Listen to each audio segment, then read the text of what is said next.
Ήταν ένα ανοιξιάτικο πρωινό κι εγώ ξεφόρτωνα σαρδέλες. Τι κρίμα να μην είμαι εκεί να σε φωτογραφίζω, βρε κερατά. Εξάφνης κάτω από το γαλάζιο του ουρανού τη βλέπω να στρίβει τη γωνία και τάκα τα κουνάκια στο τσιμέντο, στα πλακάκια. Παιδί, φέρνε λουκούμι του παιδί. Έφτασε. Αυτό ήταν.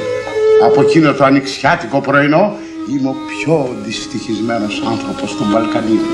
Ένας σύμφωνας ξερίζωσε το λογικό μου. Μια θύελα ξεθεμέλιωσε την καρδιά μου. Μια πυρκαγιά πυρπόλησε την ψυχή μου. Κι ένα στραπόβροντο. Δεν εντρέπεσαι. Τι κάνεις τώρα, του μαντρόσκυλου του μαγαζιού κάνεις τώρα? Τι του λες ένα στραβόβροντο? Πες του το μανιτζίδικα τον άνθρωπο, μανιτζίδικα. Και ένα στραβόβροντο με δέγιαρεμ. Ή να του πιάσει την κιτζίδικα. Ένα στραβόβροντο. Ένα στραβόβροντο. Τι να σου πω, Παντελή.